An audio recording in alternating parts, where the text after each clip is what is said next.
大家好สบายดียินดีต้อนรับเข้าสู่จินจิน Channel มื้อนี้จินเหล่าชื่อจะมาสอนภาษาจีน17ประโยคในการซื้อปียนต์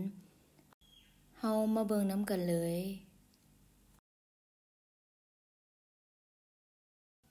ในเวลาที่เฮาไปร้านอาหารหรือว่าไปสนามบินเฮาก็จะมัก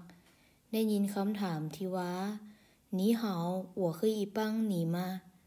สบายดีข้อยสามารถช่วยหยังเจ้าได้บ่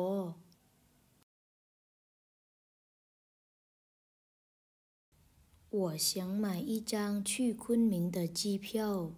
ข้อยต้องการซื้อปียนต์ใบหนึ่งไปคุนหมิง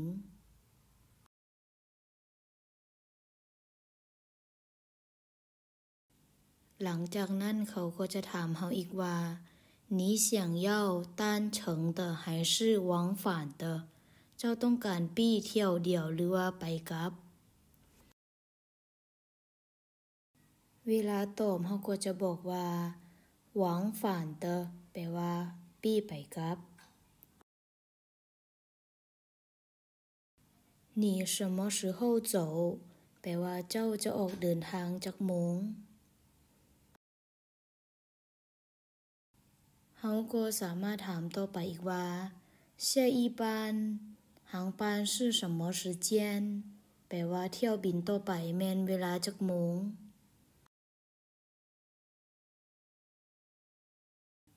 3个小时之后แปลว่าอีกประมาณ3ชั่วโมงถ้าเฮาจะจองในเวลาเที่ยวบินตัวนี้เฮาก็เว้าว่า我要订一张那个航班的机票หลังจากนั้นพนักงานก็จะถามเฮาอีกว่า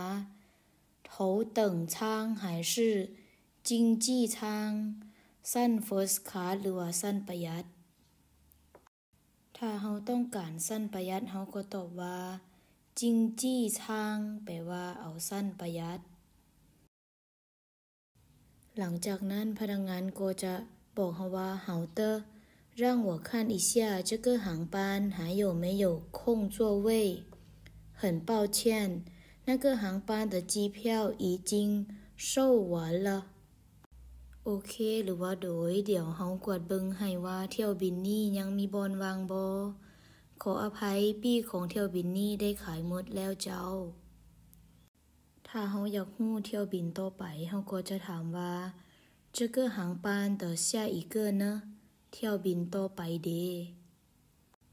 หลังจากนั้นพนักงานก็จะตอบว่า让我看看是的那个航班还有空座位你想让我帮订一个座位吗เดี๋ยวเฮากวดเบิ่งให้แม่นแล้วเที่ยวบินนั้นยังมีบอนนั่งวางอยู่ท่านอยากให้เฮาช่วยจองให้1บอนบ่ถ้าเฮาตกลงเฮาก็ตอบว่า是的แปลว่าแม่นแล้วหลังจากนั้นพนักงานก็จะบอกราคา一共是150美元ทั้งหมดแม่น$150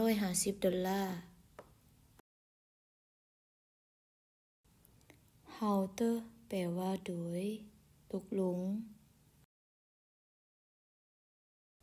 谢谢这是您的零钱ขอบใจนี่แม่นเงินทอนของทานเป็นจั่งใดทุกคน17ประโยคในการซื้อปียนต์บ่ยากเลยแม่นบ่อย่าลืมกดไลค์กดแชร์และกดติดตามเพื่อบ่พลาดสาระความรู้ดีๆที่จิ้นเหล่าชื่อเอามาแบ่งปัน